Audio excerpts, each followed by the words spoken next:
Hi everyone, welcome to Sudha சரசுவை. நான் இன்னைக்கு என்ன செய்ய போறேன்னா, ஒரு ஒன் பாட்டில் நம்ம வந்து ஒரே சாதத்தில் எல்லாமே நம்மளுக்கு அடங்கி இருக்கிற மாதிரி, நம்ம வந்து குழம்பு எதுவுமே தேவையில்லை, அது மாதிரி ஒரு ரெசிபி இன்னைக்கு செய்ய போகிறேன்.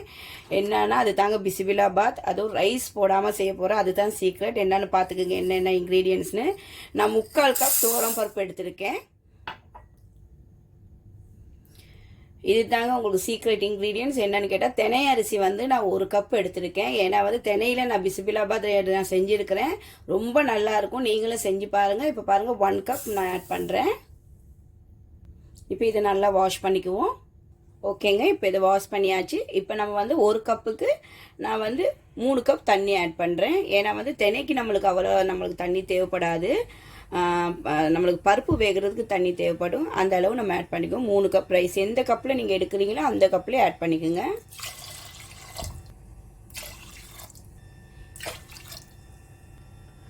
கல்லுப்பு தேவையான அளவு,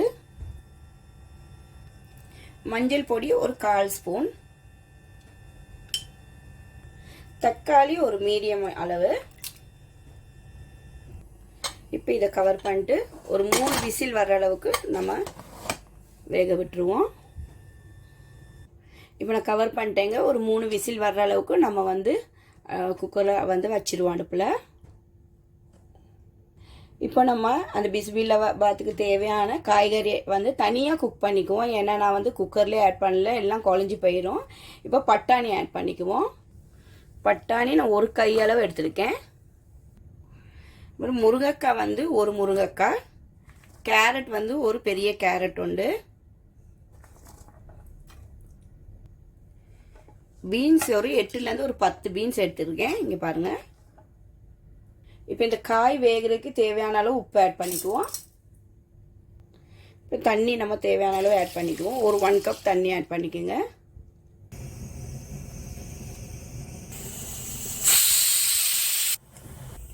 ஓகேங்க, இப்போ இந்த பிசிபிலாபாத்துக்கு தேவையான மசாலா நாங்கள் ரெடி பண்ணிக்குவோம். இப்போ அதுக்கு தேவையான இன்க்ரீடியன்ஸ் பார்த்துக்குங்க. நான் வந்து கடலைப்பருப்பு 1 டேபிள் ஸ்பூன் எடுத்துருக்கேன். இப்போ இதை வந்து நல்லா கோல்டன் ப்ரௌன் கலரில் நம்ம கொஞ்சம் நல்லா வறுத்து எடுத்துக்குவோம். இந்த பிசிபிலாபாத்துக்கு மெயின் நம்மளுக்கு இந்த மசாலா தாங்க நல்ல டேஸ்ட் கொடுக்கும், நல்ல ஃப்ளேவர் கொடுக்கும். இப்போ நம்ம இதை வறுத்து எடுத்துக்குவோம்.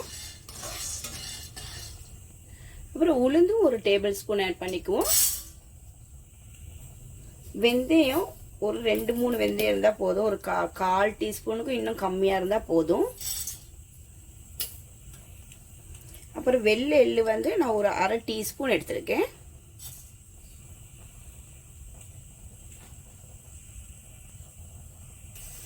மல்லி ஒரு டேபிள் ஸ்பூன் எடுத்துக்குங்க. மல்லி ஒரு 1.5 ஸ்பூன் வரைக்கும் எடுத்துக்கோங்க. 1லேருந்து 1.5. நான் ஒரு டீஸ்பூன் வந்து சீரகம் ஆட் பண்ணுறேன். மல்லி வந்து டேபிள் ஸ்பூனில் 1.5 டேபிள் ஸ்பூன். ஓகே. மிளகு வந்து ஒரு 1/4 டீஸ்பூன். பட்டை வந்து பாருங்க 1 இன்ச் அளவு எடுத்துருக்கேன். ஏலக்காய் ஒரு 3, கிராம்பு ஒரு 4லேருந்து 5. ஓகேங்க, இப்போ இது வறுபட்டுருச்சு. நம்ம இதை எடுத்துடுவோம். இப்போ லைட்டாக ஆயில் ஆட் பண்ணிக்குவோம். சில்லி உங்களுக்கு காரத்துக்கு ஏற்ற மாதிரி எடுத்துக்கோங்க. நான் வந்து காஷ்மீரி சில்லியும் நம்மளோட வரமிளகாவும் 2ம் ஆட் பண்ணுறேன். கசகசாவும் ஆட் பண்ணுறேன் 1 டீஸ்பூன்.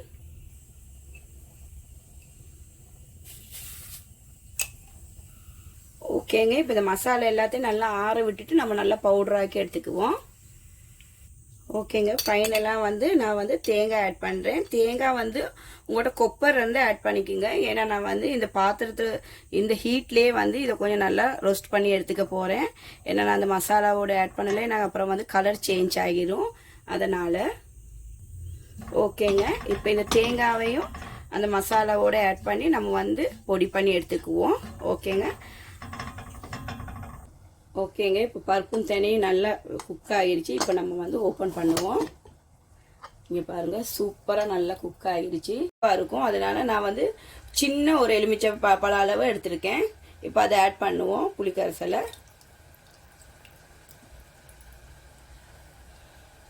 இப்போ பொடி வந்து நான் பவுடர் பண்ணேன் பாருங்கள், எல்லா மசாலாலாம் பொடி பண்ண பாருங்கள். அதில் வந்து ஜஸ்ட் இப்போக்கி நம்ம ஒரு 1.5 ஸ்பூன் ஆட் பண்ணிக்குவோம், 1.5 டீஸ்பூன். இப்போ வந்து நல்லா மிக்ஸ் பண்ணி விடுவோம். இங்கே பாருங்கள், நல்லா காயும் நம்ம ஆட் பண்ணணும். இப்போ காயில் இருக்கிற தண்ணி இதுவும் கரெக்டாக நம்மளுக்கு வரும் பாருங்கள். ஏன்னா நான் காயிலையும் தண்ணி ரொம்ப ஆட் பண்ணலை. இப்போ வந்து காயை ஆட் பண்ணிடுவோம். ஓகேங்க, நான் காயையும் இப்போ ஆட் பண்ணுறேன். ஏன் நான் காயை வந்து தனியாக வேக வச்சேன்னா நமக்கு இப்போ நம்ம இதோட ஆட் பண்ணியிருந்தோம்னா எல்லாம் குழஞ்சி போயிடும். காய் வந்து குக்கரில் போட்டோம்னா நம்மளுக்கு முழுசாக இருக்காது. இப்போ வந்து நல்லா மிக்ஸ் பண்ணிக்குவோம்.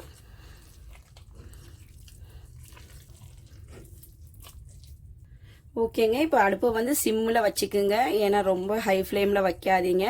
ஏன்னா காயும் நம்மளுக்கு நல்லா குக் ஆகியிருக்கு. நம்மளுக்கு இங்கே பாருங்க தேனை பருப்பெல்லாம் நல்லா குக் ஆகியிருக்கு. உங்களுக்கு தண்ணி வேணுன்னா கொஞ்சம் பாயில் வாட்டர் ஆட் பண்ணிக்கோங்க. பட் நான் ஆட் பண்ணல, அந்த காய்கறி அவிச்சு தண்ணியோடே இருக்குது, போதும். அது உங்களுக்கு வேணும்னா இன்னும் கொஞ்சம் லிக்விடாக வேணும்னா நீங்கள் வந்து தண்ணி ஆட் பண்ணிக்கலாம். ஓகேங்க, இப்போ இந்த பிஸ்மில்லாபாத்துக்கு நம்ம வந்து தாளிப்பு ரெடி பண்ணிக்குவோம். நான் நெய் வந்து ஒரு பெரிய டேபிள் ஸ்பூன் ஒன்று எடுக்கிறேன். இப்போ நான் வந்து ஒரு டேபிள் ஸ்பூன் அளவு நெய் ஆட் பண்ணியிருக்கேன். நல்லா தாராளமாகவே எடுத்துக்கோங்க. இங்கே பாருங்க, இந்த அடுப்பில் வந்து பிஸ்மில்லாபாத்தை வந்து சிம்மில் வச்சுருக்கேன். நல்லா கெட்டியாக இருக்குது. நம்ம வந்து உங்களுக்கு வேணால் தண்ணி ஆட் பண்ணிக்கோங்க. நானும் கொஞ்சம் ஒரு 1/2 கப் தண்ணி ஆட் பண்ணலான் இருக்கேன். ஏன்னா ரொம்ப கெட்டியாகிடுச்சு. இப்போ ரொம்ப இல்லை, ஓரளவுக்கு. ஓகேங்க, கடுகு வந்து ஒரு 1/4 டீஸ்பூன் ஆட் பண்ணிக்கோங்க. ஓகேங்க, கடலை பருப்பு வந்து 1 டீஸ்பூன். நான் கொஞ்சம் வேர்க்கடலை ஆட் பண்ணுறேன். எனக்கு வேர்க்கடலை ரொம்ப பிடிக்கும் பிஸ்மில்லாபாத்துக்கு. அப்புறம் முந்திரி பருப்பு. இதில் நான் கொஞ்சம் சின்ன வெங்காயம் ஆட் பண்ணுறேன். நீங்கள் சின்ன வெங்காயம் கொஞ்சம் தாராளமாக ஆட் பண்ணுங்க, நல்லா இருக்கும். கருவேப்பிலை கொஞ்சம்.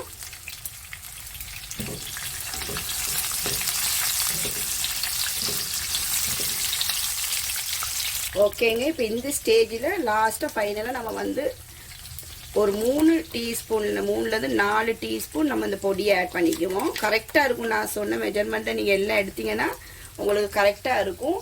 இந்த 1 கப் நம்ம பிஸ்மில்லாபாத்துக்கு கரெக்டாக இருக்கும். 1 கப்பு தினை எடுத்திருக்கேன், 3/4 கப்பு துவரம் பருப்பு எடுத்திருக்கேன். இப்போ இதை நல்லா மிக்ஸ் பண்ணிக்குவோம்.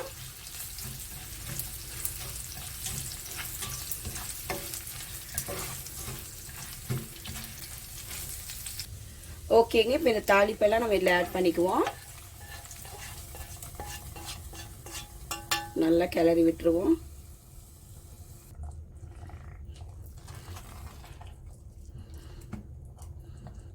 நல்லா சூப்பராக மணக்குதுங்க.